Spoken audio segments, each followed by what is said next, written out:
Welcome to Season 5 of the Life Giver Podcast, a place for honest conversation and hope that will breathe life back into your military or first responder marriage. This is your host, Corey Weathers. I'm a military spouse, clinician, and advocate, and I'm bringing topics that I hear from the service community and counseling room to the podcast, where we can face the challenges of this lifestyle together.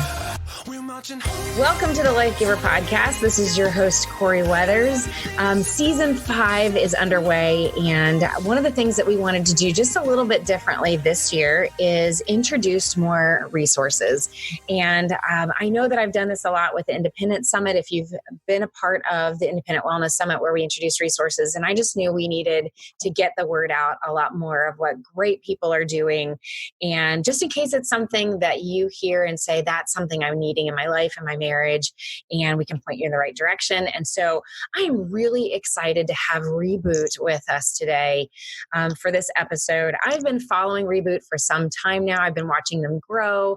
They've been putting out some great stuff, some great curriculum in a great format through curriculum, but I think also small groups. We're going to cover some of that here soon. But then they even expanded into working with first responders as well. And so I knew it was the right fit to bring Bryan onto the podcast and just have a conversation about what they are doing and how they're seeing specifically the topic of trauma recovery and how they're really tackling that in not just serving spouses' lives, but just in the family and marriage as well. So Bryan, thank you so much for joining me on the podcast. Thanks for having me.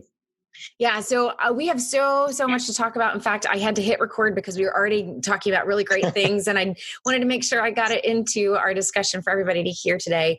And so for somebody who's not heard of Reboot, maybe we just start there for a moment, and would you mind just kind of sharing, your involvement in Reboot, what you're doing, and maybe a basic summary of what Reboot is doing for individuals and families? Yeah, so Reboot's been around since 2011. It started at Fort Campbell, Kentucky, Air Assault. And actually, my involvement with Reboot started in a very non-traditional way. So I was raised as an atheist. And that old saying, there's no such thing as an atheist in a foxhole, isn't always true. And so even downrange, I still held on to the fact that I was an atheist. And in 2010, while in Afghanistan, I was injured, which resulted in fracturing my neck, my hip, my knees, and my shoulders. And so came back home, started having all these surgeries, and I had 2 fusions in my neck and some plates put in, and had a partial hip replacement. I had a knee replacement, a bunch of pins and screws put in my shoulders, and I'm having all these things. I'm going through the traumatic brain injury clinic, and I'm doing what everybody is telling me to do to get better, but there was no getting better. And so in early 2012, I found myself in a barracks room at the Warrior Transition Battalion, where I attempted to take my life. Spoiler alert, I was not successful. And what's really interesting is after the suicide attempt, I was walking past a building that I'd walked past on post hundreds of times.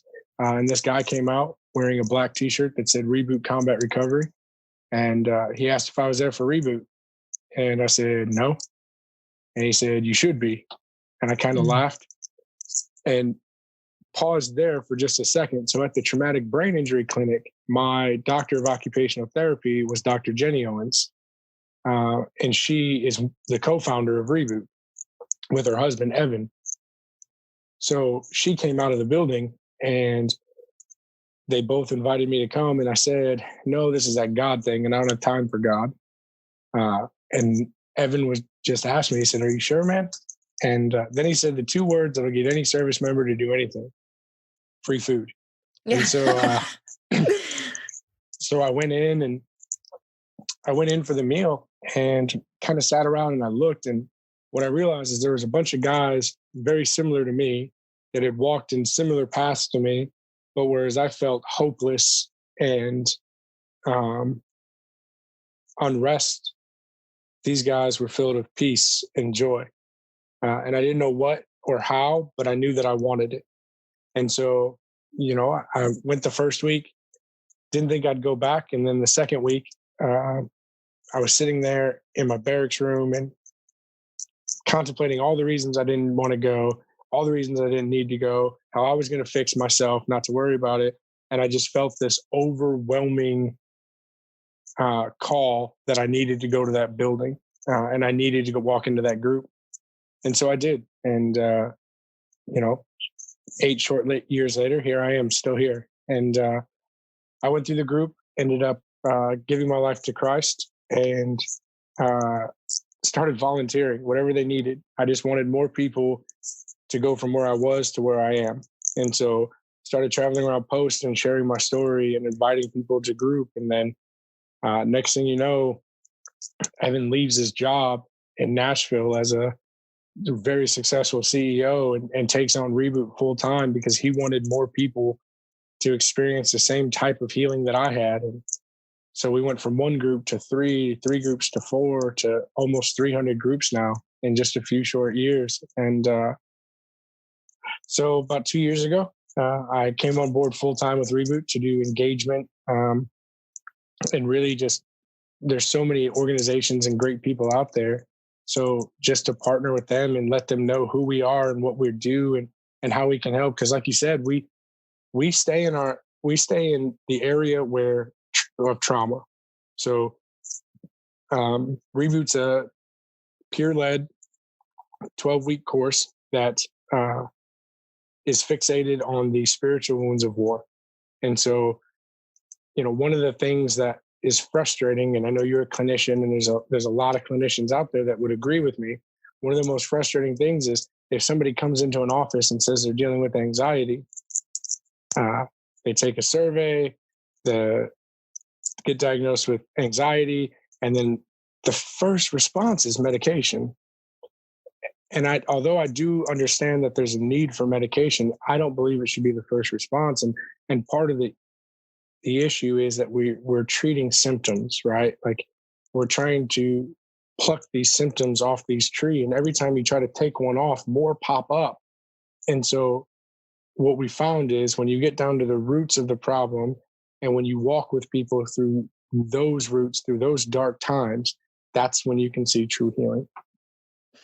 So there's so many things that I want to respond to in your story that, first of all, I'm just so thankful that you did not succeed in that suicide attempt, to see what you're doing now and how you're sharing your story. And, who would have thought on that day, like if you would have fast forwarded, that you sharing your story was going to bring so much hope to other people's lives, that you might have that influence that's going to save another life. And that you would have that same peace and joy that you saw in someone else. And so glad that you were not successful that day. And I'm so glad that you're doing what you're doing now. So that's number one. Number two, I can definitely speak to the success of having peer level groups. And so what Bryan means by that, if that's a new term to somebody out there, is just that it's not necessarily a clinician or somebody that is in authority or something that's necessarily leading these small groups and leading through the curriculum. You have somebody that's just like you, that's a peer, that's somebody, maybe it's another veteran that's running it, but it's somebody that's peer to you that is running that curriculum. And so it kind of levels the playing field, I think, a little bit, wouldn't you say, Bryan? And just makes everybody feel a little bit more comfortable that we're kind of going through life together as we're doing this curriculum. That's right. And one of the things that I always point to is, military first responder, in some areas, they're very similar. For example, if you could love to play paintball, you could be a semi-pro, you could be on teams, you could absolutely love paintball. But if you get to work in the morning for PT and your first sergeant or your first line supervisor or your chief comes out and says, hey, get on the bus, we're all going to go play paintball. Instantly, you don't want to go play paintball. That mandatory fun, right? Like, no, I don't even like paintball. Like, wait a second, you play every weekend. What do you mean you don't like? Because somebody's telling you. And what we notice is by reaching peers at peer level, a lot of that is gone, right? A lot of that feeling forced or mandatory or feeling like they have to, a lot of that's gone to the point where they come in with just an open mind and a desire to change. Because as you and I both know, a lot of it sometimes is around a choice, right? The choose to heal, which isn't always an easy choice. Well, and that's one of the reasons why I've been so passionate about finding competent clinicians. We hear all the time, and if there's a civilian clinician that's listening to this episode, it's one of the reasons why on the Life Giver directory, we ask for some kind of proof that shows that you have at least experience working with serving couples, or some kind of continuing education, or something that shows that you at least have that first level foundational competency. Because it just makes people more comfortable when you're starting to do that work. But one of the things that we're finding that I know, even as a military spouse, when I first opened my doors as a clinician and made it public that I was a military spouse, I had a 6-month waiting list. And it wasn't necessarily because of something I was doing. It was because there was other military spouses that said, she surely understands what this life is like. Right. So part of that competency, and you've experienced it on that day when you were walking past the building, you had a peer that came out that said, hey, this has worked for me. And I know what you're going through. And when you can do life with somebody that understands the lifestyle, it just makes it so much easier to say yes to trying something new. Well, and I agree 100%. And, I was reluctant to help. And see, Reboot wasn't my first choice, right? Like, that's not like I woke up one day and said, okay, now I'll go get help. I had been to a social worker. I had been to EMDR. I had been to prolonged exposure. I had been to all these things.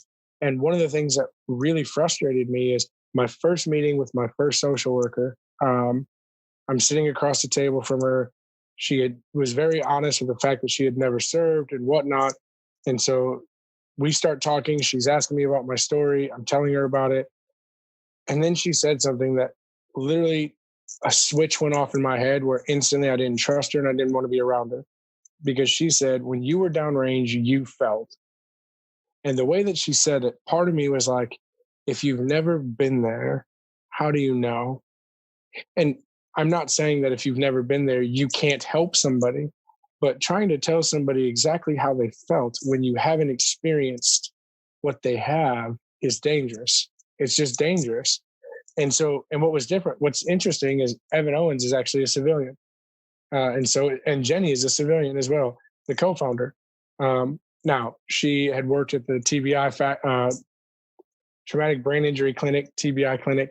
And so she dealt with veterans on a daily basis. But what was interesting is whenever I hear somebody say, oh, well, a civilian can't help. Well, Evan Owens started this thing called Reboot, and there's about 8,000 people that have gone through now that would highly disagree with what you said. But at the same time, the first week I ever sat into a group, one of the first things Evan ever said is, I'm not a veteran. I'm not a chaplain. I'm not a doctor. You have no reason why you have to listen to me. But, and so right off the bat, he set the stage. It wasn't like a... Mm-hmm. Yeah. Anyway, it wasn't trying to be a peer. It was being very honest and upfront.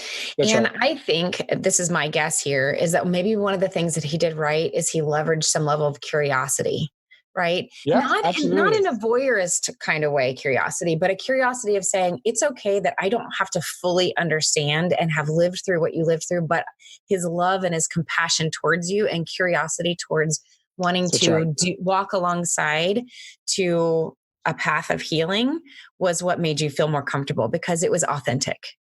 That's right. And it was, in some ways, it was intriguing to me. Mm-hmm.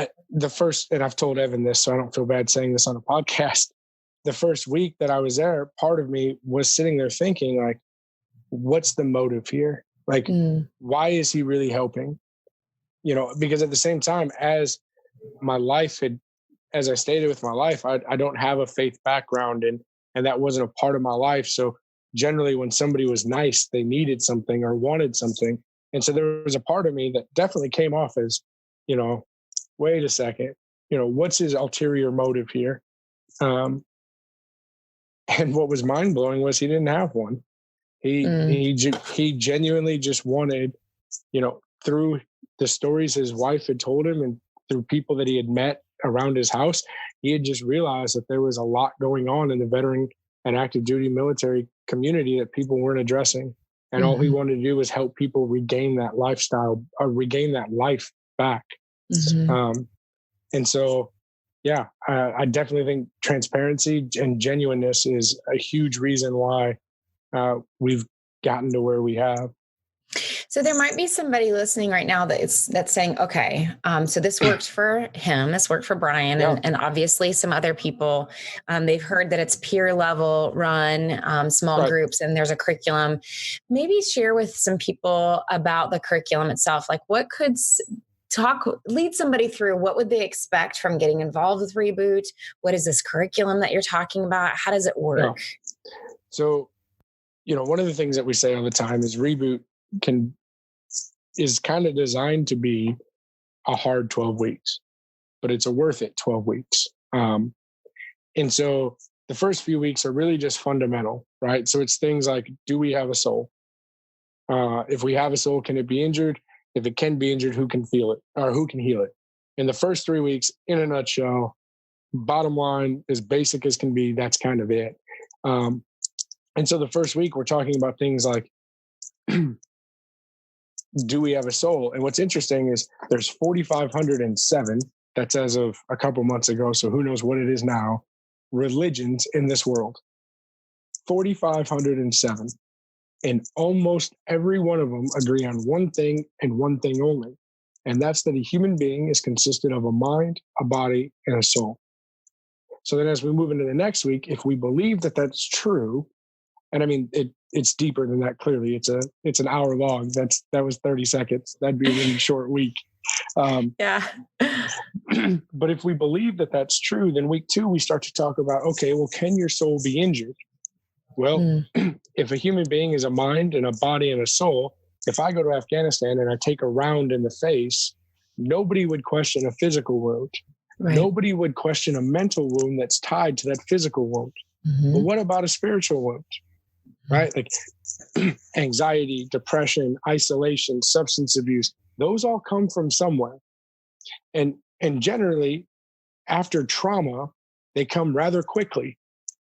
Because when we're all created, there's God-given characteristics that we all have. Forgiveness, love, joy, wisdom, identity. And what happens is through trauma and through life experience, so over time, those characteristics are altered. And what happens is instead of being somebody of identity, especially in a military or first responder role, our identity goes from who we are to what we do. So in other words, especially in the military, it's all on our chest, right? We got all these badges. We got the Tower of Power. We've got our rank. We've got this. And even when you go home or to visit someplace, think about how you're introduced. Very seldomly are you introduced as, hey, this is Bryan. It's, hey, this is that soldier I told you about. Or they would introduce my wife like, oh, this is Jen. She's married. Her husband's in Afghanistan. She's married to a soldier. As that happens and as that continues, your identity really becomes what you do. Your identity becomes those instead of who you are. And so even with forgiveness, right? Like, there's a whole chapter on forgiveness for a reason. But we talk about things like guilt, grief, forgiveness, identity is a big one that we spend some time on. And it kind of all leads to this week 12 graduation, right? And the graduation is not about Reboot and it's not about the leaders. It's all about the participants, right? Because what's so crazy is after 12 weeks, are you completely healed from PTSD and never going to experience anything again? Maybe. But we celebrate progress, not perfection. We celebrate the fact that, for example, a couple of weeks ago, I took my wife to a concert. Now, yes, I had to get up and walk out quite a few times and just kind of go out to the hallway, catch my breath, look around, and then go back in. But I was there. And 5 years ago, I would not have been there. And so that's progress, right? So we celebrate that progress. What's next as well, right? Like, okay, great. I did this 12-week course. I feel I don't know if better is the right word, but I feel like I'm equipped now with the tools to handle the day to day. I feel like now, when things aren't feeling okay, I know how to get myself out of the funk, or more importantly, I have a community of people that will come along beside me as I'm stumbling. But what's next? And so it's and with first responders, it's very similar. The curriculum is different because, with military, it's generally there's a few traumatic events in a military member's experiences that have them dealing with trauma. Whereas with first responders, it's much more cumulative. It's much more, day to day. I'm not familiar with first responders because I wasn't one. And the first time I led a group with first responders, I asked one of them if they could just tell me about one of their days, just an average day. And as he started speaking, going from he was EMS, and so he talked about going from a car accident to an overdose to another car accident to, and he's just describing this. And this is one day, and he was EMS for 23 years. And so when you put that into perspective, it's like, yeah, every day may not be traumatic, but there are traumatic things almost every day. And so dealing with that cumulative trauma that just kind of builds up.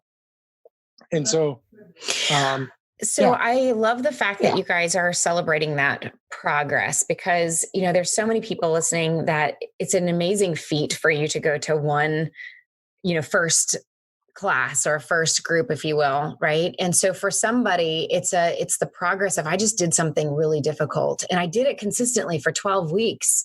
Right. And I love the fact that you also said you may not necessarily, it's not exactly about feeling better and feeling fixed, because, the longer we live this life, especially this military first responder life, the more I'm convinced that, we're just all broken. And it's not about just getting to a place where we're just all fixed, that we were never guaranteed a life where we were just going to be fixed and everything was going to be great. I think it's more about, when I share in the book that I wrote when my husband came back, that was one of his questions. Once all that started to really come out and he started wrestling through that reintegration and how he had changed during his deployment, that was one of his questions of, am I broken? And it really took me a while to go, first of all, I don't see you as broken. We experience some really tough things in life, and maybe we're both broken. And it's more about doing this life together broken and figuring out that's more what marriage is about in the first place. I find even with marriages who go through something really traumatic together, such as something like infidelity or betrayal, those marriages, when the couple actually decide that they're both going to work on things together and they're all in working on it together, their marriage ends up being even stronger. Now, they wouldn't wish that they could go back and go through that again, right? But there's something about the bubble being burst that, marriage is hard, and that they see themselves as flawed human beings, two flawed human beings who every day have the ability to mess up every day, right? And that forgiveness means something different, and grace means something different, and patience means something different. And so those marriages actually do even better. They have a more intimate relationship, surprisingly, because they see each other as flawed human beings instead of waiting for each other to be perfect and then being disappointed when they're perfect. And so I love the fact that you guys are able to just celebrate the progress of being able to acknowledge that we need community, we need support, we need help doing this life that's really hard.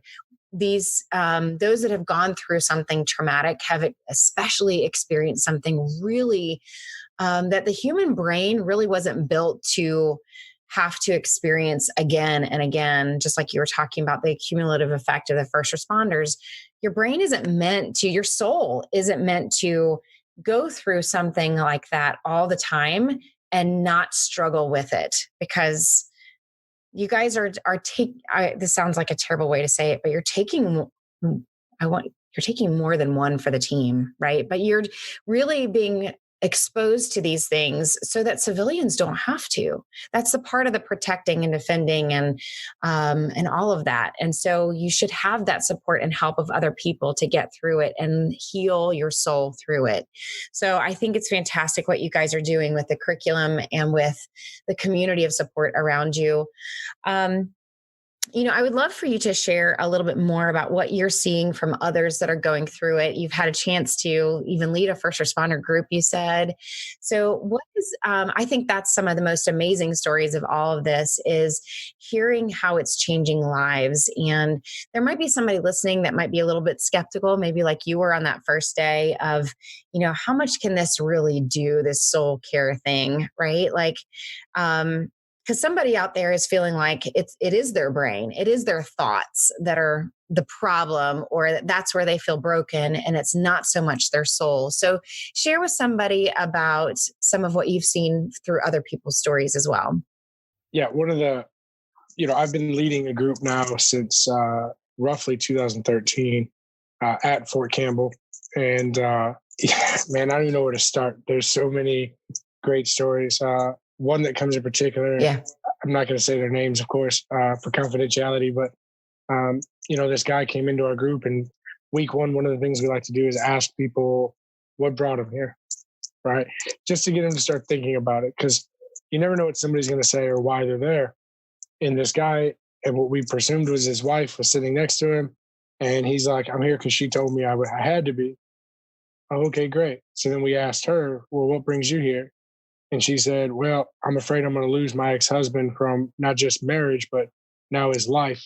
And so he agreed to come here. So I decided to come to support him through this. And, they went through the 12 weeks, and it was hard. There were weeks, everybody loves the reboot leader, but there's some weeks that everybody absolutely hates the reboot leader. Because it's tough, and we don't sugarcoat it, and we don't talk about easy topics. We talk about hard stuff, and we don't run from it. Like, we face it head on, but we don't face it head on individually. We face it head on as a group. And so instead of you standing there against something, you're standing there with a whole group of people that are locked arms and committed to going through this with you, but being the leader, not everybody always likes to be challenged, especially when it really gets tough. And so we had some great conversations. We had some conversations where he let me know what he thought of me at the time. And, as a leader, you don't take that personal, because you know that something's working. Something's being transformed. Something's working, and it's just really hard. And so it's great. Well, anyway, they graduate. And at graduation, he opens up, and one of the last weeks before graduation is share your story. And it's not for us, it's for you, right? And so he had wrote out his story, and he had shared it with us. And he got up at graduation and talked about everything he's seen in his life, how he's able to talk to his kids now without just yelling and screaming and treating them like soldiers, how he's able to communicate with his ex-wife, and how he feels like he's at peace for the first time in 30 years. And this guy wasn't just, he was a high-ranking non-commissioned officer. So he had been in for a long time, and he had been on a lot of deployments. Well, what was really cool is 2 weeks after graduation, I get a picture texted to me. They had gotten remarried in their Reboot graduation shirts. And now they're, they're still, this has probably been 4 years now, and they're still together. They're doing great. They're leading a reboot in their community now. They moved on from Fort Campbell, which was sad, but it's great too, because, they're still involved. And, I literally could go through a Rolodex in my head of just all these stories of redemption and all these stories of reconciliation that have taken place, and being able to see it happen, to watch somebody walk into a room hopeless and watch them 12 weeks later full of hope and joy and peace. Like, there's nothing better. And, people don't lead Reboot because they're looking for a notch in their belt. They lead Reboot because watching somebody go from where they once were to where they are now is the greatest thing that you can do on this planet. And when you watch, we had a guy that came to our group, and he had been out for 5 years or so by the time he came to our group, and we were the first group he'd ever gone to.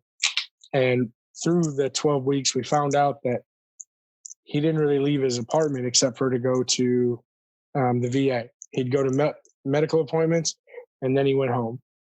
Somebody did his shopping for him. Somebody did everything for him. He didn't like to leave his house, and he never left without his service dog. He even brought a service dog to group. And so after graduation, there's a break before the next group starts, and some of us still try to get together, or we may do a community day where a bunch of the graduates all get together at a park or something, and the families will play. And we did one of those, and he showed up out of his house without his service dog. And he is now working full time. He's in school as well. And like watching him go from not talking or seeing or speaking to anybody. So, there's a lot of guys that don't talk the first few weeks. And when I say don't talk, they'll grunt even, right? Like you'll ask them a question, they'll just kind of, right? Like telling you like, hey, I don't want to talk to you. Okay, cool. Well, it went to a whole nother level. And this guy's now a very good friend of mine. And I share this story all the time, so he would not get mad at me for sharing it. He went to a whole nother level.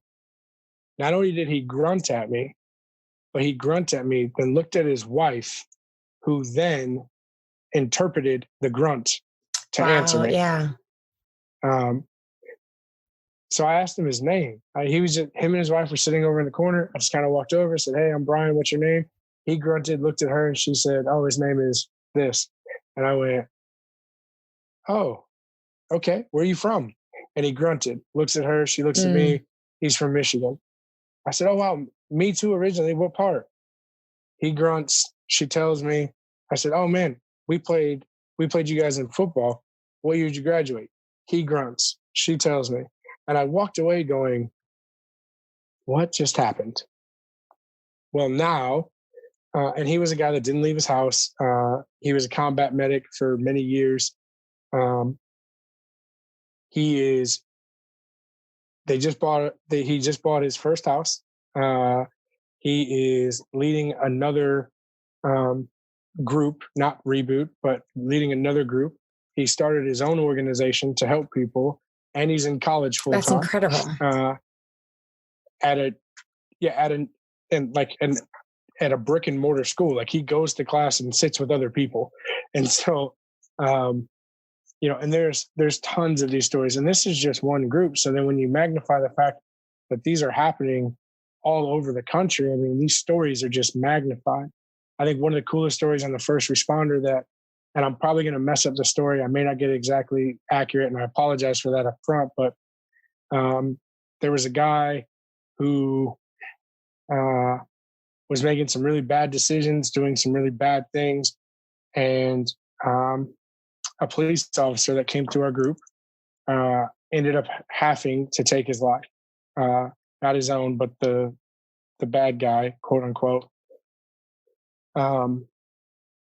And it haunted him very badly. And part of our group of forgiveness is we talk about certain people that we need to forgive or that we need to ask to forgive us.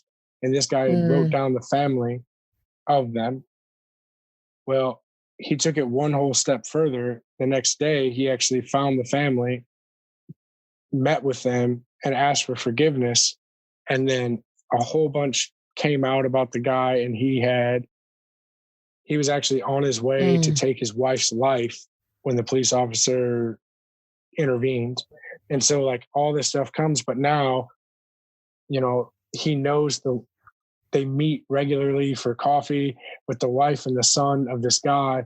And this beautiful relationship has formed all from forgiveness. Remarkable, right? Like had he not taken that step, he would not have known the full story, and he would have lived with a half a story, right?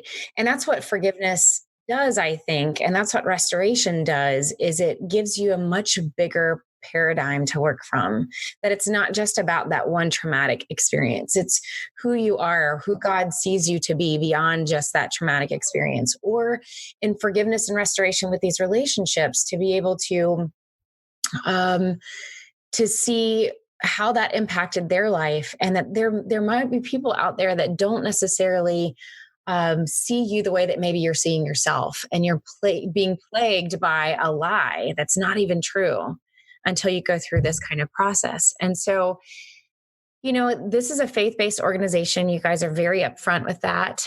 You don't necessarily heal souls, right, by not going to the creator of that soul. So share with everybody a little bit more about Reboot and it being a faith-based organization, and why do you feel like these souls are actually being healed, or how, I guess? Yeah. Great question. And so it all starts with like a simple stat that I saw recently, and I did a little bit of research, enough to know that it was true, and then I didn't keep researching it, so I can't tell you exactly who it was. But if you Google it, it does come up. There was a study done. You have a better chance of hitting the lottery 7 times in your lifetime than you do of having life in the first place. Wow. Like, let that sink in for a second. So then something happens and people believe that we're here by accident, right? It's clear that you have a purpose. And one of the things that for me, that I've noticed in our groups is, when you see a guy that's gone through different groups and has gone through different things and has tried different things and nothing has really helped them, nothing has gotten them, and then they start addressing their soul, they give it over to the person who created their soul, and they put their identity not what other people think, but what he says. I mean, it's interesting. After I got injured, and I'm not alone on this, I'm just speaking from me for a minute. When I got injured, the people around me kept pointing at everything that I couldn't do, right? Like, after I got injured, it was, you'll never be the same. Don't try to be. Your best days are behind you. You'll never be the man you once were, but it's okay. There's a better version of you. You just have to find it. Things like this. Well, man, when you go from hearing that narrative all the time to hearing or to reading that the same person that created the most beautiful thing on earth, that created me, said that I was perfectly made in his image, that there's a king in me, right? That before I was even born, he knew how many hairs were on the top of my head. Now, he cheated for me, but for some of y'all, that's a big thing. For the listeners that can't see me, I am bald. Like, not balding, I am bald. But when you hear, like, and then when you think about what he did for you, right? When you think about the fact that knowing that I was going to make all the mistakes, make all the decisions, that I was going to sin, that I was going to do these things, he still chose to bear the burden of that sin. Man, how can you not, like, I don't know how you can't just step aside and go, wow, and when you see somebody, when you watch somebody for an extended period of time that won't leave their house, that won't do these things, that won't, that doesn't, one phrase that almost every military or first responder spouse that I've ever talked to understands is, I feel like I'm on eggshells. I never know what's gonna set him off. It's amazing. The very people that defend this nation, both foreign and domestic, that make it such an amazing place to live, work, and play, are the same people that can sit in a chair for hours with the TV on and not have a clue what they were watching. And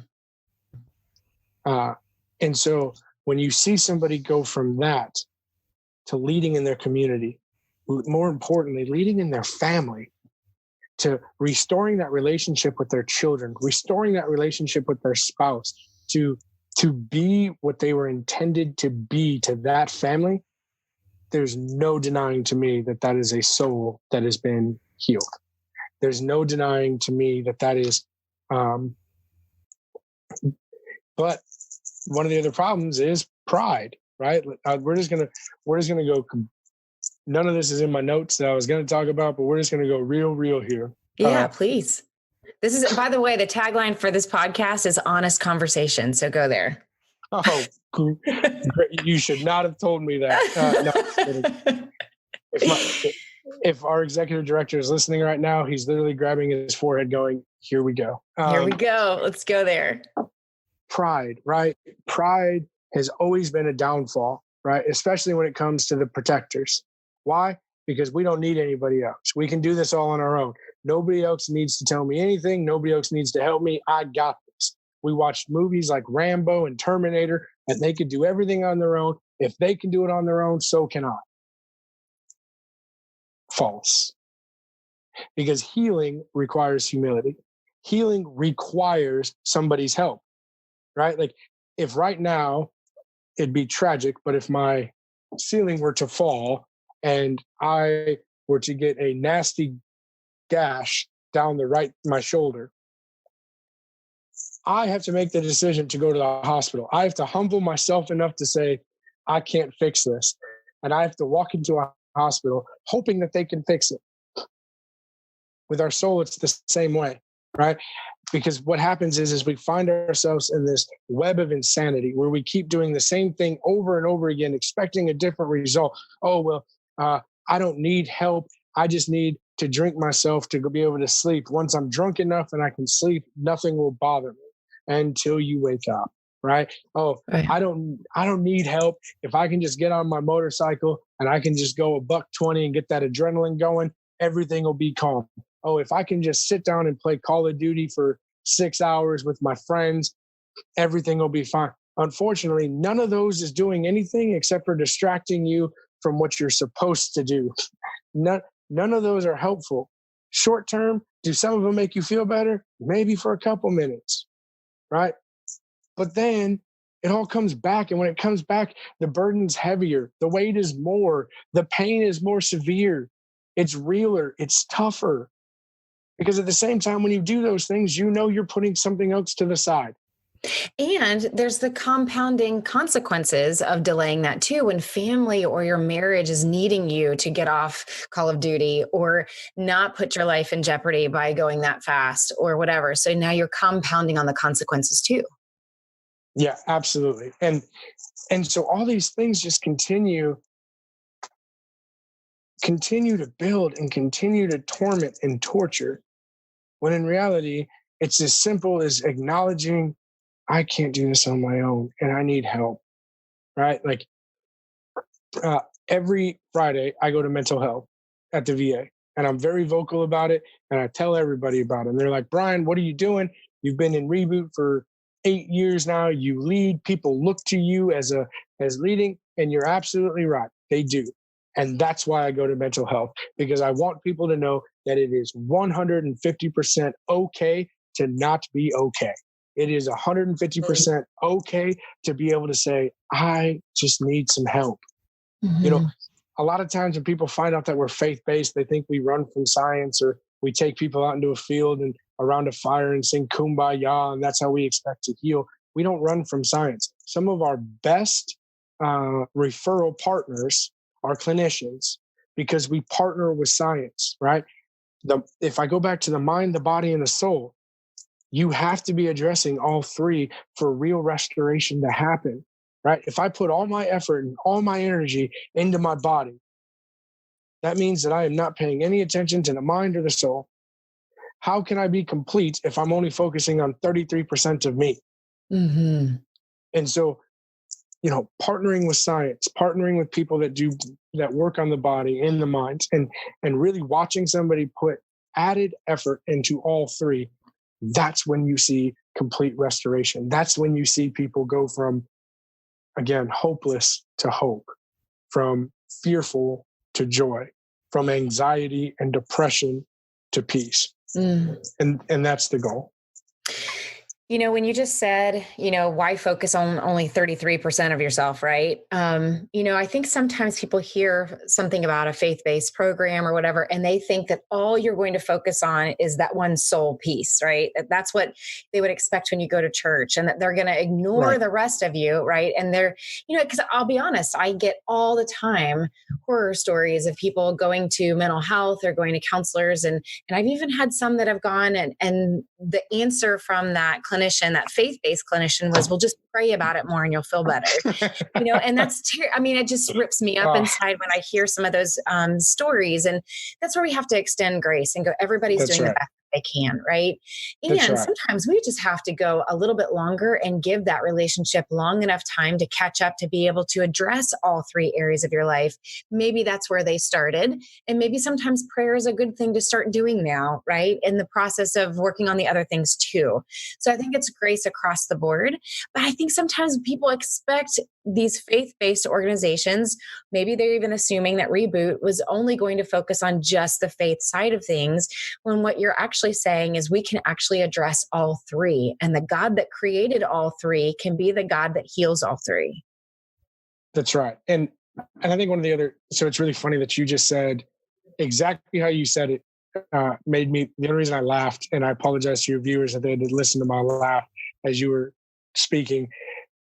So I have a lot of physical ailments. Even though I'm only 33, my wife always jokes that I'm 70 on the inside.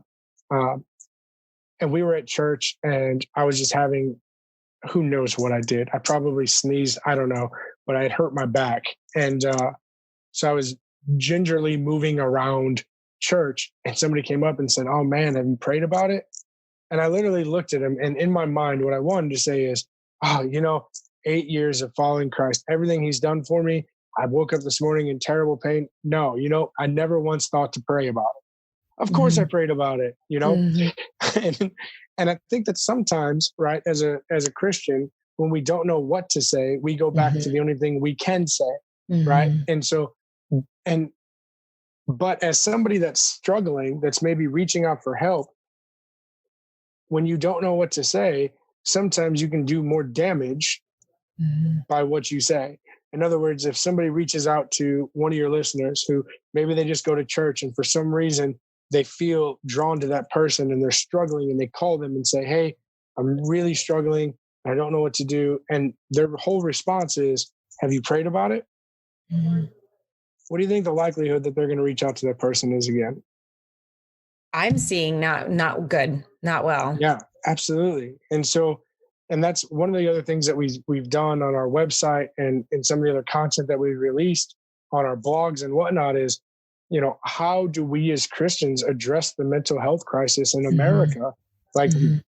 And we talk about things not to say, right? Like you would think by 2020, we wouldn't have to tell church leaders or whatnot, "Hey, know the difference between thou shalt not kill and thou shalt not murder." That's going to be very important. Right. But especially in military towns, when that point isn't made, that doesn't bring people to the church. That doesn't bring people to the one place they should go, right? Like I heard somebody say once that church isn't a place of or a perfect place. It's the perfect place for broken people, right? When somebody is struggling and they reach out, read up. Just read a couple blogs, watch. There's tons of great things on YouTube, and not just Reboot.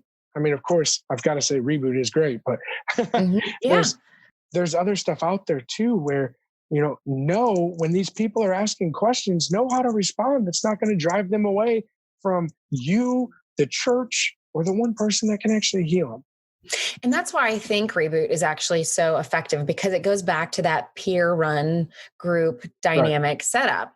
Not that you guys don't have great curriculum, like you said, grounded in research, and you have great facilitators, and you have really outstanding programming that's effective, but I think that that's making more people more comfortable to walk in, is that it's a peer level thing, so that they may not have gone through the same exact trauma that you went through, but they definitely maybe have some better things that they can say, or you can trust them from the beginning, so that we can all learn together how to be more graceful with each other. And I think that your message is also really good and really strong to those out there who maybe don't know what to say. And right. I'm gonna put spouses here in this too, because I know we're speaking pretty heavily to the serving spouse here. Because there's a lot of supporting spouses out there who have trauma in their lives and in their background too. You see that every day. Absolutely.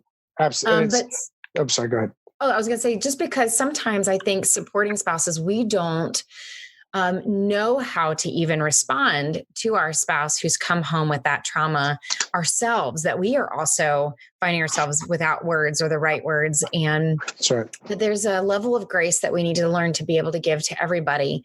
And that it is okay if you find yourself on the receiving end of a story or hearing the trauma, whether you are the spouse, let's say the wife, if I'm being stereotypical, the spouse, or whether you're a pastor, or whether you're a civilian clinician, or even if you're a peer, like you're another veteran, but you just didn't serve in that same MOS or in that same country or have the same kind of trauma. I think we can kind of level the playing field here and say, it's okay to say, I don't even know what to say other than I'm so sorry that you've gone through that, but I will walk alongside you and I'll do this with you, but I don't know if I have the answer and I'm sorry that your back is hurting today. Or even just a thank you. Yeah. Right. And when I say thank you, I want to be very clear here. I'm not saying thank you for your service, right? Yeah. But just sometimes being genuine in, wow, thank you for trusting me to tell me this. Yes. And then That's even beautiful. just asking, is there anything that I can do? Yeah. Right. Because 90% of the time they're going to say, well, I don't think there is anything you can do. And then that sets it up perfectly for, well, man, I'm definitely going to keep it in prayer. Can I pray with you now? And if I hear of anything, and then just check up on them. Just check up on them. In 2020, it is way too easy to go, you good, bro? Right? Mm-hmm. Like that's a simple text that takes 3 seconds for you to do. And sometimes that's all somebody wants to know. And this is not veteran specific. This is not first responder. This is people. Mm-hmm. They just want to know that somebody cares. They just want to know that somebody out there notices. Yeah. And I think that one of the mistakes that we often make is, we get so caught up in our own stuff that somebody trusts us with something and we just kind of put it to the side. And that's one of the other problems that we have with a lot of these veterans is, in their mind, their problems are so big and they've been running around these problems and they've been focused so much on these problems that it's like you focusing on me right now. You can't see it because there's something in the way. When in actuality, if we step back and look at our problems and we look at the perception of our problems, we find out that the problem's really only this big. But it consumes us because that's all we think about. And so, yeah, I think that there's a ton of great resources out there. I mean, we've just recently seen an influx of Vietnam veterans coming to our groups around the country as well. And what's so beautiful about that is when you ask them, like, so what drew you here? The answer we hear a lot is, I saw this generation of veteran reaching out for help. And I decided that it was finally time for me to reach out for help. And so what's interesting is we're going to do a quick history lesson too. What's really interesting is in 2001, when the first troops were coming back from Iraq and Afghanistan, right? There were all these people lined up in Bangor, Maine to welcome them home. A lot of people don't know this. Those were Vietnam veterans and family of Vietnam veterans. And there was an article done with one of them where they were asked, like, so these guys would show up at 3 a.m. to welcome a plane home. They'd go home and there'd be another plane coming in at 6 a.m. and they'd be back, right? Mm-hmm. So somebody asked them, like, why do you continue to do this? And they said, we never want anybody to go through what we went through. And so what's so beautiful about this is because of the Vietnam veteran, the rest of society really took hold, right? And today's service members were looked at in the complete opposite light of Vietnam. And now seeing Vietnam veterans reaching out to these resources and asking for help because of the modern veteran doing so, it's literally just a continued cycle of veterans helping veterans. Mm-hmm. It's beautiful. Yeah. And so, and I think that that's something as as veterans are realizing that they don't have to fall into this victim persona that society's painting, and they realize that we're victors regardless of what happened, regardless of what, we're not victims. And as we continue to cement ourselves as a culture that we're not victims, we are victors, and we continue to help each other, that's when we're going to see these terrible statistics actually take a hit. I mean, the suicide rate among veterans is way too high. And there's all these negative stigma, divorce rate. I mean, regardless of what it is. And they act like awareness is the answer, right? Last year, the government spent billions of dollars on awareness for veteran suicide. Billions with a B on awareness.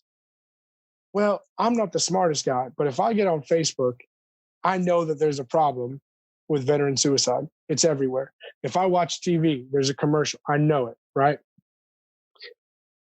So this year, the VA just concluded their study, and the suicide rate went up. It went up. So here they are. They spent billions of dollars on awareness. They said awareness of the problem would be the solution. So they pumped all this billions in. Now, nobody can convince me they don't know it's an issue because it's literally everywhere. And the number went up. So that tells me it's not time for awareness. It's time for action. And that action isn't going to start in Washington. It's not going to start it's going to start with people like you and your podcast, and people like Reboot, and people like all these other organizations that are out there saying, I'm not going to point you. Come with me though. Right. And it goes back to that there's a picture. I still say I said it before the picture was made, but whatever, I'll give the picture credit, where there's a guy in a hole, and it says that his first sergeant walks by and looks down and sees him in the hole and says, "What are you doing in the hole? Get out of the hole. You got to go to work." So then he walks off, and then the company commander comes by and says, "Oh, you're in a hole. Get out of the hole." Well, then one of his buddies comes by and says, "Oh man, you're in a hole." And instead of telling him to get out of the hole or that he's in a hole, he climbs down in the hole and he says, "Man, this doesn't look anything like the one I crawled out of, but I've been out of one of these before. Let's walk together." And that's what Reboot does in a nutshell. We understand that everybody's life experience is different. Your experience in combat is different. All these things are different. You walking out of the hole that you're in may not look like the same one that I walked out of, but I know that I can walk. I know that somebody grabbed me and helped me out of the hole, and I want to do the same for you. There's nothing else entitled. There's no ulterior motive. I just want you to be the best version of you that you can be, for yourself, for your family, and for the community. Bryan, I don't know if you could have summed that up better than that. I have one more question for you. We are going to make sure that we put all the links to Reboot Recovery, all the websites, and anything else that you would like to have in the show notes, that people can find you and find what you guys are doing, as well as how they can sign up and participate for sure. So we will make sure that that's all available. I think to close, Bryan, I would love to ask you, when you started this conversation, you talked about how you started off as an atheist and you almost took your life. And I would love to ask you, you kind of hinted at this, but I'm just going to give you a chance to expand on it. How is your life different today because of the love that people showed you when you needed it the most? I hate to answer a question with a question, but how is it not? I didn't have a relationship with my kids. I had basically blown my relationship with my wife. And now we're leading together, right? And not just in the home, but in church, in the community. I'm not angry, which for those that knew me the last couple of years doesn't seem like a big thing. But if you ask somebody that knew me 15 years ago, that's pretty huge. I don't worry as much, right? Because I know that it doesn't do me any good. When you realize everything that was done for you, right? I can forgive now, which I had never done. I was a grudge holder. I carried around a little notebook, kind of looked like this, in my pocket. And every time somebody did me wrong, I pulled out a pen and I put a little tally next to their name and I put it back in my pocket like, "Ha, I got you." It may not be today, it may not be tomorrow, but one of these days I have you. Mm-hmm. And then I realized this notebook doesn't do anything for anybody. Mm-hmm. All it does is hurt me, because when somebody offends me, chances are they don't even know they offended me. Mm-hmm. So here I am waking up mad, angry, bitter. I see that person and it grows from angry to hatred to, just continues to grow into a rage. Meanwhile, they're living their best life, not even knowing that they had any effect on me. So, and guess what that does? That makes me madder. It makes me more angry, because here I am so mad. You offended me. You should know. And they're just living their best life. Right? And so I realized that if I write down every sin I've ever committed in a notebook knowingly, first off, I'm going to need a few more 100 notebooks. Second off, when I realize that I've already been forgiven of all of that, all of it, how dare I hold on to unforgiveness to somebody else because they said something I didn't like? When you realize that forgiveness runs through you and to others, it doesn't stop at you. It changes the way you see the world. Knowing that, one of the hardest lessons I ever learned in Reboot was, do you know that God has never shot an RPG? He's never emplaced an IED. He's never shot an AK-47. God never does any of that. Sin does, right? Mm. So not only was I angry, but I was angry at the wrong person. I was so mad at this God. I was so mad at the fact that we lost so many people on deployment, then we came home and even more took their own life. I was so mad at this fictional God. And if there was a God, how could he allow all this to happen? But I didn't realize that it wasn't God I was mad at. In fact, it was sin that I was mad at. And I think for me, that was the biggest lesson that I've ever learned in Reboot, was that if I'm going to be mad at somebody, at least be mad at the right thing. Mm. Nobody can listen to your story. Like you said before, nobody can listen to even your story and not think that it's got to be something more than what Bryan's capable of doing. Because it's not a human thing, right? It's not, humans don't, the way that you were handling it before was the human way, right? And there's something about having an encounter with God, and then add to that an encounter with God through others and their love for you, that again comes from their creator, that just changes a person. And I'm just so thankful for what God is doing through Reboot, what he's doing through you, and how he is magnifying that throughout the country. And I'm thankful that you gave me some time today and that you were honest in your story, because there's somebody listening that's going to really hear something in your story and it's going to really impact them in a big way. And so thank you for all of that today and for being vulnerable and sharing all of it. Absolutely. Thanks for having me. Thank you for listening to the Life Giver podcast. If you're enjoying these episodes, please share the podcast with other service couples that may benefit from the show. If you're feeling especially grateful, head on over to patreon.com/lifegiver or find the link in today's show notes, where for just a couple of dollars, you can help breathe life into more service families. If you'd like more information about me or Life Giver, head on over to CoreyWeathers.com or life-giver.org.